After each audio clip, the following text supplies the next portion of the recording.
Yesu ashimwe cyane. Haleluya. Ndabaramukije mwese mu izina rya Yesu Kristo.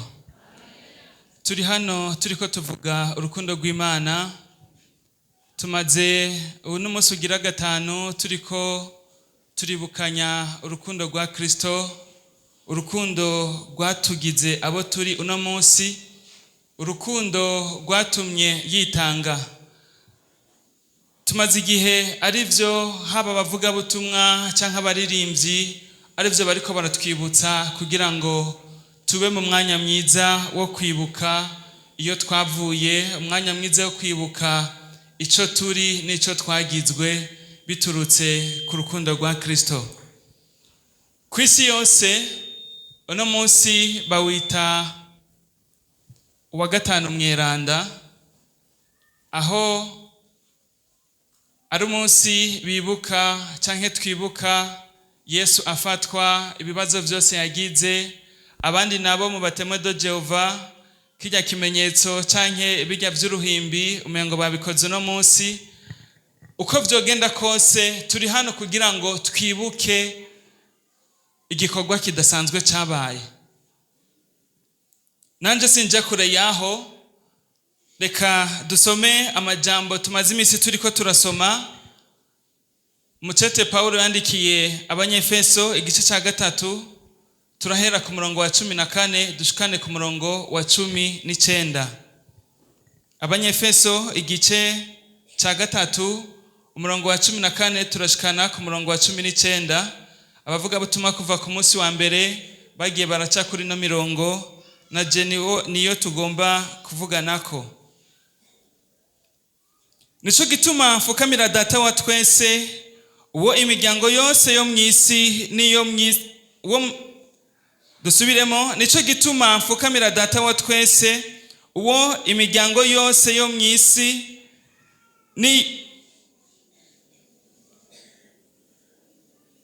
murantunga. Nico gituma mfukamira data wa twese, uwo imiryango yose yo mw'ijuru niyo mw'isi yitirirwa, ngo abahe nk'uko itunga ry'ubwiza bwiwe riri kuremeshwa n'ubushobozi imbere mu mitima mubihawe na mpwemu wiwe. Kristo abe mu mitima yanyu kubwo kwizera, kugira ngo mugize imizi ishinzwe mu rukundo n'amabuye y'itanguriro agubatswemwo, mugire inkomezi zibashoboza gutahurira hamwe n'abera bose uburebure bw'ubwaguke n'ubw'amakika n'ubw'igihagararo n'ubw'amajepfo ubwaribwo. Mumenye urukundo rwa Kristo ruruta uko rwomenywa, ngo mubone kunengeserezwa mushitse mu kunengesera kw'Imana kose. Imana ishimwe cyane. Ubu ni Paulo usomye kuva mu ntango ya kino gice ca 3, yariko aributsa aba Banyefeso iyo bakomoka. Yatanguye abereka yuko bari abanyamahanga, ni ukuvuga ko mu rutonde rw'abantu Imana ariko irakorana nabo Abanyefeso ntibari barimwo. Ninavuga Abanyefeso wumve ko nawe umurundi cyangwa undi muntu wese atakomoka mu muryango w'Abisirayeli, uwo onye Bibiri yimwita umunyamahanga. Ariko Paulo hano ariko arabibutsa urukundo rwatumye bashobora guharugwa mu mugabane w'abana b'Imana. Dusomye Bibiliya, ijambo ry'Imana iratwereka ukungene Imana ari y'ibihe bidashira, twebwe abana b'abantu tutarabaho, isi itarabaho, ivyo tubonesha amaso atana kimwe gihari, Imana yamyeho. Kandi Imana nyene yari ihari atakintu na kimwe ikeheje, ni ukuvuga yari ihari yikwije. Ariko kubw'urukundo yiyumvira kurema umwana w'umuntu, irarema umuntu, imuhereza ubushobozi, imurema imwishushanijeko, imuhereza ubushobozi bwo kuganza ibindi vyaremwe, imuhereza ibigumbagumba, imuhereza kandi no gushobora gutandukanya ikibi n'iciza. Mu yandi majambo, mu biremwa vyose umwana w'umuntu naho ari we yaremwe inyuma y'ibindi bintu vyose, Imana yamurutishije ibiremwa vyose yari yararemye. Ariko kuko Satani yarasanzwe azi yuko umwana w'umuntu kugira ngo ashobore kubaho mu mahoro, ashobore kubaho atekanye, ari kugira ngo ategerezwe kubana n'Imana mu munezero canke mu bucuti bwiza. Ubucuti bw'umuntu n'Imana buhungabanye, Satani asanzwe azi yuko ariho ibyago ku mwana w'umuntu biba bitanguye kumushikira. Satani rero acaratoba ubwo bucuti bw'umuntu n'Imana, atuma Adamu akora icyaha, gutyo abaratandukanye n'Imana.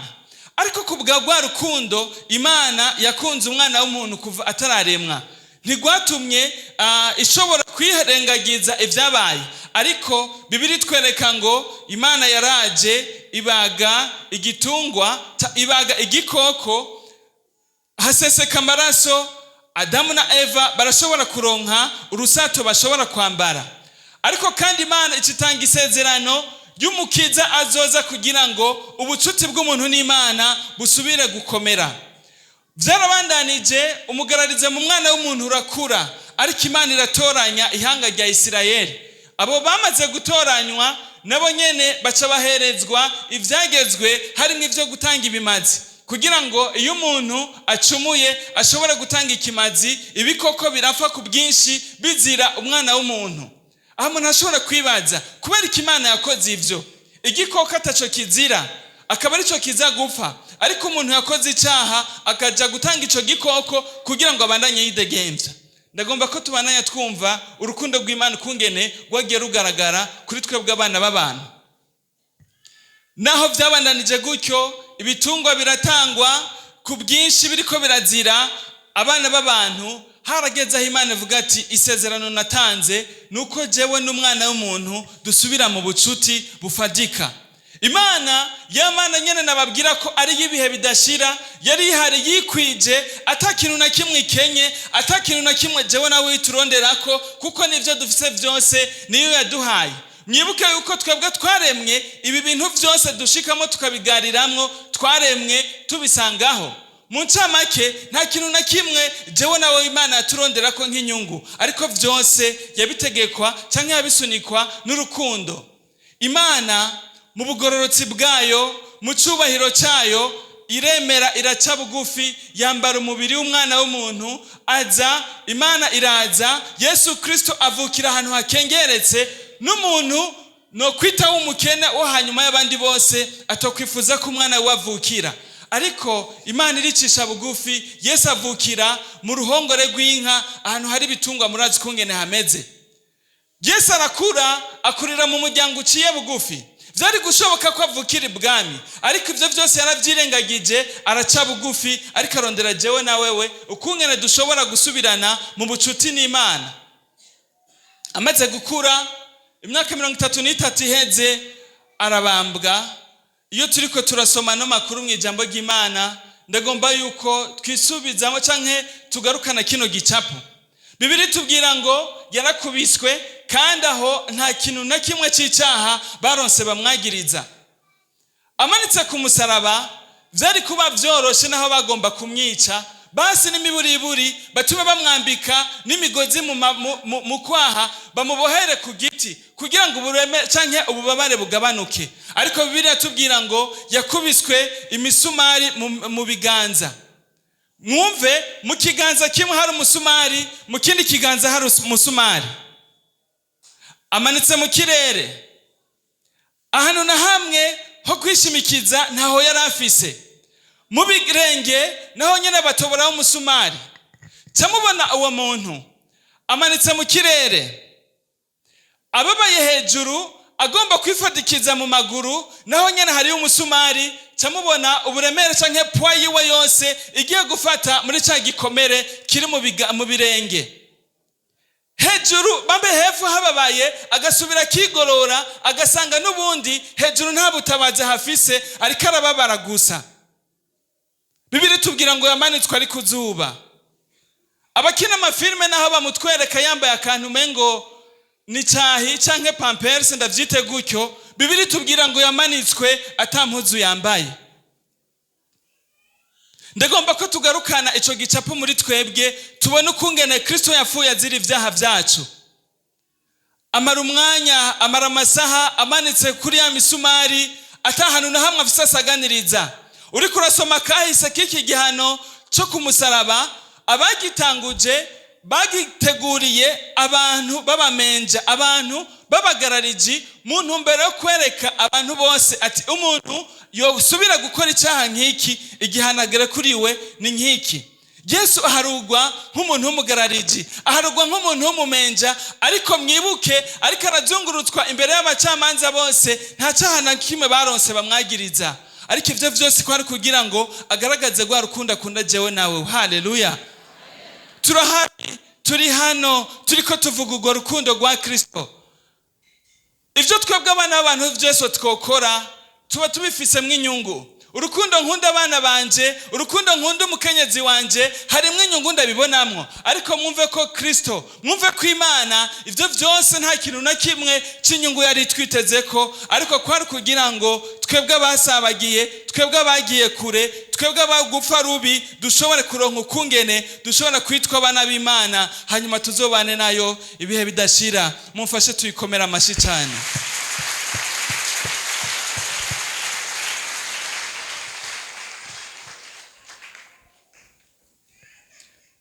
Ivyitwa urukundo kuri ino si birahari, abantu turabwirana ko dukundana,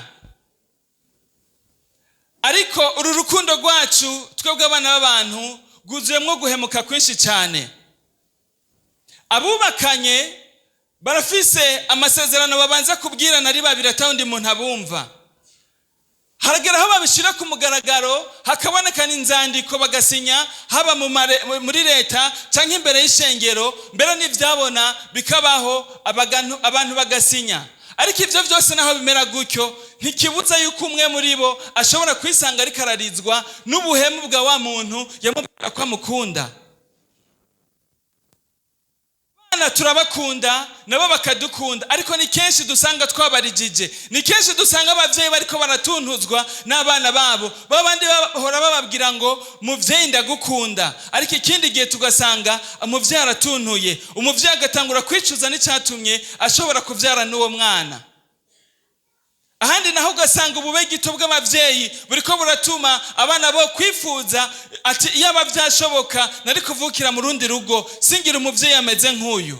Ariko ibintu bicifashe neza, abo bantu baba basigaye bifuza gutandukana, baba ariko barabwirana ko bakundana. Ibuka za nshuti zawe zimwe zakubwira ko zigukunda, abandi mugakorana imigambi y'iterambere, ariko ugasanga birangiye baguhemukiye. Ariko nagenda kubwire yuko uru rukundo Paulo ariko arabwira abanyefeso ni urukundo rutarimwo agahemo, ni urukundo atayindi nyungu n'imwe iruranga, ni urukundo atakindi kintu na kimwe kiruherekeza uretse kugira ngo jewe nawe dushobore kuzobana n'Imana ibihe bidashira. Haleluya. Twebwe twamaze kugira ubwo buntu turashobora kutabitahura, turashobora kubifata ibisanzwe. Ahandi naho twamaze kwakira agakiza, tugasanga turiko turagomba kwifuza gusubira mu vy'isi, tugasanga dutanguye kubona kumengo abatarizera umwami Yesu Kristo nibo babayeho neza kudusumba, tukifuza ubuzima bwabo. Ariko nagenda kubwire abo turi kumwe hano baba baraciye mu bapfumu, nibaza ko babitahura. Urashobora kugenda ngo uri kurondera amahoro, urashobora kugenda ngo uri kurondera itunga, ariko ivyo vyose ugasanga biriko bikubuza amahoro gusumba. Hirya ejo nariko ndabwirwa amakuru n'umuntu yagiye ku mupfumu, yarungitse mugenzi we kugira muserukire, ngo bari baribwe cyane bagomba kugaruza ibintu vyabo, ariko bamaze gushika ku mupfumu ibintu yabahaye basigaye bicuza icatumye bajayo. Satani ivyo atangara bitanga ku vy'ukuri birahari, ariko nagenda kubwire ni mpanguhe akwereka ivyiza bisayangana guhereza, ariko inyuma yahuza gusanga uri kuricuza. Ikibabaje nuko bamaze kwinjira muri ubwo bucuti na Satani badashobora kwiyukuraho vyoroshe. Bamaze gushikaho batekerwa n'ubwoba, barabona yuko amabanga bamaze kumenya gusubira inyuma bishobora kubakwegera urupfu, rimwe na rimwe bakemanga kugumayo. Tukababona bagendera mu miduga myiza, tukababona bari imbere y'abantu bariko baratwenga, ariko muri bo bagendera ku nkovu. Imana idufashe cyane. Abari mu vyaha nkamwe woshobora gushikira n'umwe mukaganira, ukabona bajya bakenyezi nazijya nkumi womengo ukwifuza kumera nkabo, bambaye bashajije, ukumva umubabaro bagendana. Ku vy'ukuri wo kwibuka yuko hari urukundo rudasanzwe wakunzwe. hari umuntu dukorana namaze igihe ndiko namubwira ubutumwa bwiza, ku vy'ukuri umubona yarakeneye ubutabazi kuko yaranywa inzoga ku rugero rwaho no ku kazi bitakunda katonda vyoroshe, aje naho ukamubona kumengo n'umuntu aremvye agwaye. Ariko ndiko namwereka ububi bw'inzoga, ndiko namwereka agakiza twaronse muri Kristo Yesu, akanyereka nawe ijambo ry'Imana yarasanzwe yarumvise, anyereka yuko inzoga atakibi kirimwo. Ariko maze kumuganiriza inshuro nyinshi nkabona kumengo ntibiriko biroroha, nasigaye nsenga Imana. Igihe kimwe Imana nyakuntunga itabura ukungene itoranya umwana w'umuntu, narashitse kujya mu gitondo ushobora kuramutsa abo mukorana, ca ndibandaniza nja kwicara aho nsanzwe nkorera. Haheze umwanya nza mbona araje yicaye imbere yanje, arambwira ati ndashaka ubufasha.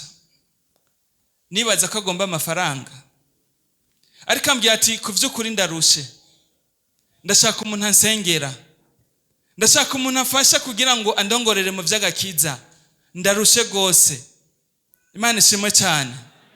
Uwo muntu uriko uraganira nawe yaranyeretse amagorwa abayemwo, ububi abayemwo kubera inzoga, ariko akiriko arazihayagiza wamengo arafise ivyiza ariko aravuga. Ariko mu nyuma Imana imaze gukorera mu mutima wiwe, yagarutse ambwira ati ku vy'ukuri ndarushe, ndavye ubuzima ndiko ndabamwo.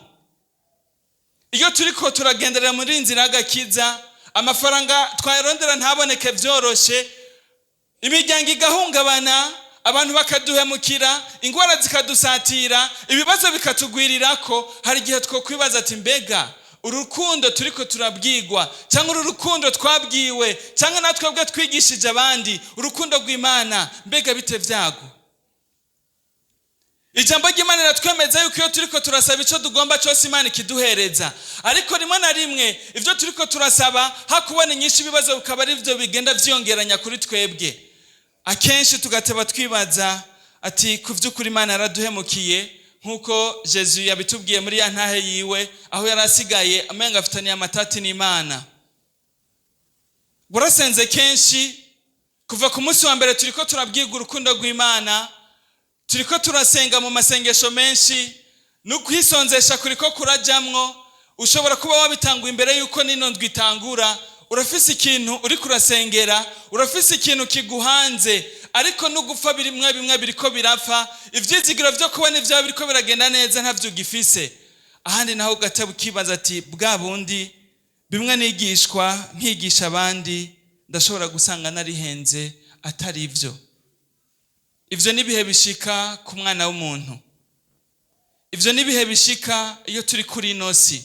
Ariko nagenda kubwire, naho biriko biragenda gutyo, naho ivyo womengo biriko birahungabana, naho ivyo uri kurakora womengo ntibiriko birafadika, nagenda kubwira yuko udakwiye gukekeranya ku rukundo rwa Kristo. Haleluya.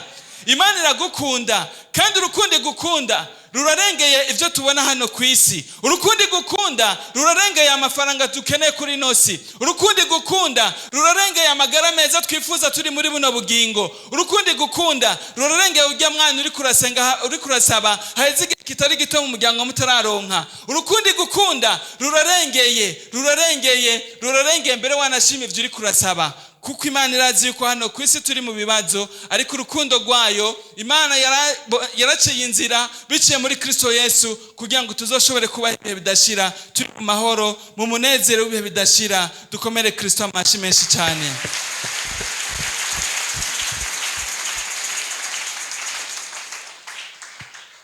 Ntaco bitwaye baguhemukiye, ntaco bitwaye ku masengesho umaze igihe uri kurasenga mugabo nturonke inyishu, ntaco bitwaye ubuzima bubisha uri kurabamwo. Ariko ndasaba Imana kugira ngo isubire kunagura urukundo rwayo muri wewe, isubire kugutahuza urukundo Imana yagukunze. Mu mirongo twasomye twumvise ngo Imana ngo dutahure, aho Paulo ariko arabwira abanyefeso ngo batahure uburebure, ubwaguke bw'amajepfo, ubwaguke bw'amakikama. Donc mu ncamake ngo bashobore gutahura urukundo Kristo yabakunze, ariko kandi yababwiye ngo rurengeye uko rwoshobora gutahurwa. Imana ishimwe cyane. Twoshobora kwicara tukagereranya ivy'urwo rukundo rwa Kristo, tugatangura tukibaza Imana, tuvuze Imana bivanye n'ukungene mwahuye nayo, ugatangura ukavuga ati Imana ni Imana itanga abagabo, ni Imana itanga abana, ni Imana itanga amafaranga, ni Imana itanga amazu, ni Imana igira neza. Ariko ubukuru bw'Imana, urukundo rw'Imana rurengeye ibyo byose tumaze kubona. Umuririmbyi wo mu gitabo cy'ikirundi nimero ya 354 niwe yavuze ngo tugomvye kwandika ivy'urwo rukundo rwa Kristo, ijuru tukarihindura impapuro, ryorengerwa ntitworonka aho twandika, ibiyaga byose bigahinduka wino, ngo ivyatsi bigahinduka amakaramu y'abanditsi, tugatangura tukandika ivy'urukundo rwa Kristo, ngo ntitwoshobora kuronka naho tubikwiza. Ivyo biyaga twahinduye wino, ngo nugukama vyokama, ngo urwo rukundo rwa Kristo turiko turagomba gutahura. Yesu ashimwe cyane. Hari igihe urukundo twita ko dukunda Imana tugomba kurugira rwa rukundo rwa mpanguhe, ndagukunda kubera iki? Ndakunda Imana kubera ko nzi yuko ishobora kunkorera ibi. Ndakunda Imana kubera, mu yandi majambo, twegera Imana tuyiraba mu maboko. Nivyo mu maboko yayo hari ibyiza byinshi nkuko abarimvyi babivuga. Mu maboko yayo hariyo gukira ingwara, mu maboko yayo hariyo kuronka amaparsela twifuza, mu maboko yayo hariyo babagabo bifuza bamwe bamwe, mu maboko yayo hariyo vya bindi vyiza byose twifuza. Ariko Imana irashaka ko turengera amaboko yayo, dushobora kubona mu maso hayo, tubona ubwiza bwayo, dushobora gutahura urukundo dukunda, dushobora gutahura kugira neza kwayo, dushobora gutahura ubukuru bwayo, dushobora gutahura ibirenze ko twoshobora kubivuga. Haleluya.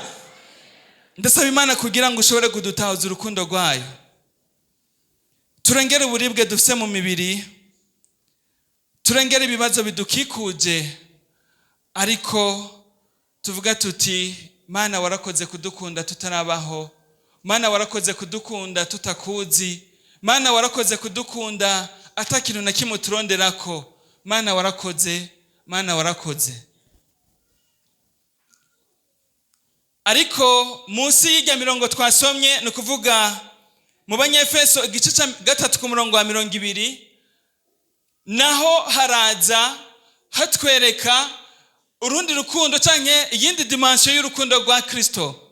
Kuko iyo turiko turavuga ibi tugarukiriza ngaha, urashobora kwibaza ati none turi mu isi, tukiri muri ino si, hari ubuzima buduhanze, hari ibyo dukenera. Nivyo ijambo ry'Imana tubwira ngo imibiri ni ngoro za mpwemu yera, kugira ngo impwemu ibeho ari nzima nuko n'umubiri ubaho ari muzima. Yesu ashimwe cyane. Kugira umubiri ubaho ari muzima urakenera amagara meza, kugira umubiri ubaho ari muzima urakenera ivyo gufungura, urakenera ivyambagwa, urakenera abantu bagukunda, urakenera aho uba. Ariko wavuga ati none ivyo byose ko mbona binkikuje bidasa neza, ubwo rukundo rwa Kristo biriko bigenda gute? Reka dusome no murongo wa 20 muri kino gice cya 3 cy'Abanyefeso. Haratubwira ngo nuko ishobora gukora ibirengeye cyane ivyo dusaba n'ivyo twiyumvira byose, nkuko ubushobozi bwayo budukoreramwo buri. Haleluya. Ngugu urukundo rwa Kristo. Haruhande yo kudutegurira ijuru, Imana isanzwe izi ko turi muri nosi. Muri nosi turakenera kubaho, muri nosi turakenera kwambara, muri nosi turakenera gufungura, muri nosi turakenera aho tuba, muri nosi turakenera kubaho turi mu mutekano. Ngo ishobora gukora ibirengeye ivyo dusaba. Ijambo ry'Imana kandi riratubwira ngo iyitimanye umwana wayo ikamutanga ku bwacu twese. Mwibaza ko ari ikihe kindi kintu yotwima? Biciye muri Kristo Yesu, biciye mu izina rya Yesu Kristo, nta kintu na kimwe Imana itoduha. Icyandi kigoye kwikura kwari kwambura icyubahiro cyayo, kwari kwambura ubwiza bwayo, ikururuka ikazi kabaho nabi muri nosi, ikazi kamererwa nabi.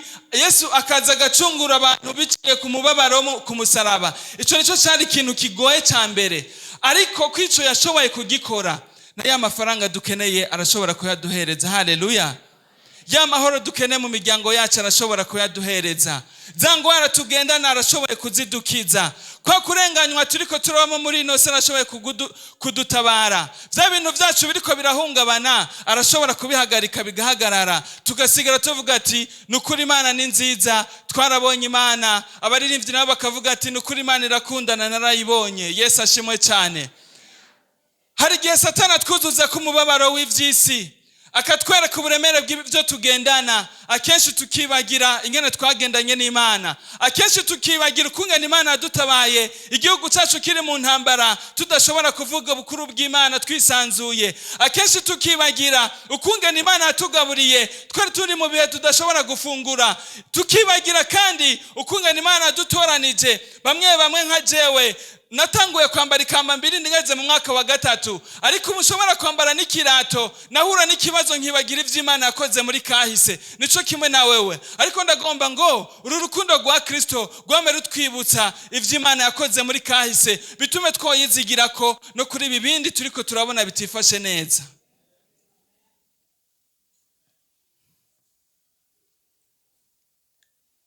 Kubw'ubuntu bwayo canke kubw'integuro zayo arashobora kugutevya kwishura amasengesho yawe, ariko naho yo gutevya, naho womengo vyapfuye, nagenda kwibutsa ko yakumvise. Naho ivyaha canke ivyawe bibandanya kwiyongeranya kuba nabi, nagenda kwibutsa yuko Imana yabibonye. Ivyo nkamwe wovyirengagiza canke ukavyibagira, ni hahandi uzosanga ugomba kuronderera inyishu ahantu Imana itari, ugahura n'abitwa abasenzi rimwe na rimwe bakakubwira ngo kugira ngo ukugwe kw'imivumo, kugira ngo imitwaro yawe yishugwe, banza utange ikimazi. Ikimazi Yesu yaragitanze. Bibiliya nta hantu na hamwe tubwira ngo dutange amafaranga kugira ngo tudebloke imigisha yacu. Imana idufashe cyane. Ukwiye kwizigira Imana, naho vyoteba Imana irakora, ariko kandi naho itokora tuzoja mwijuru. Haleluya.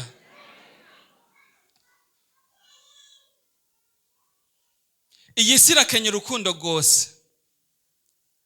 Jesu naho atabitomoye, twumvise passport turumva yuko agomba gutambuka imbibe z'igihugu.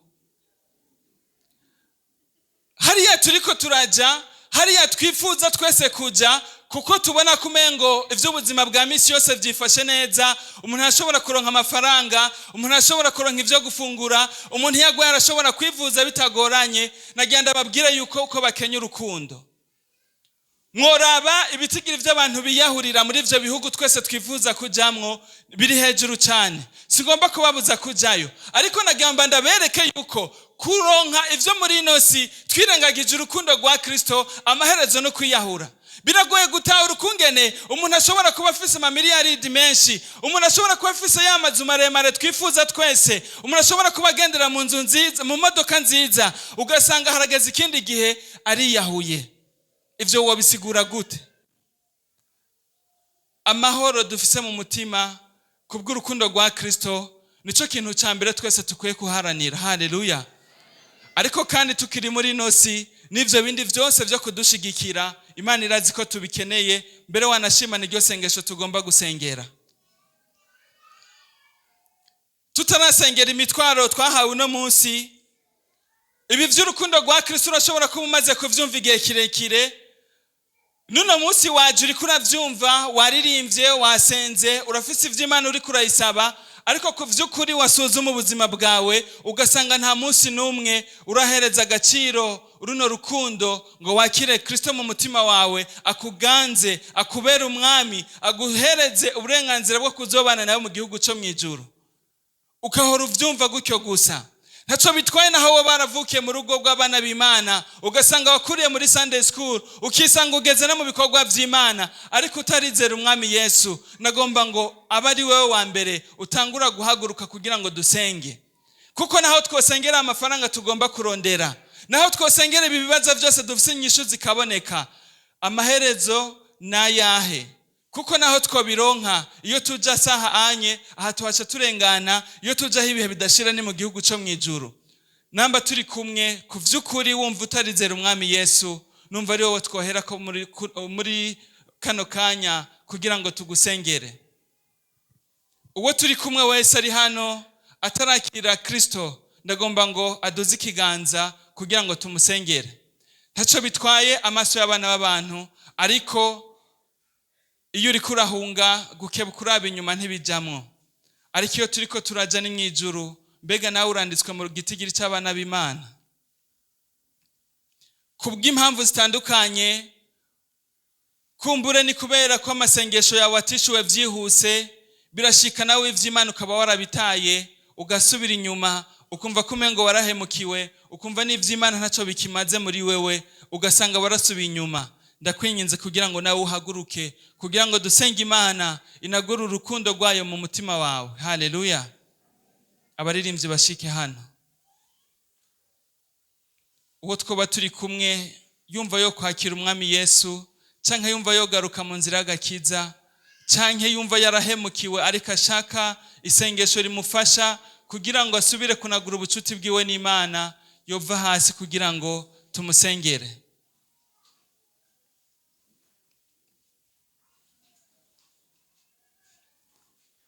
Ntiturindire indirimbo yuko zibanza kuririmbwa, ariko suzuma umutima wawe, usuzume ukungene ubanye n'Imana.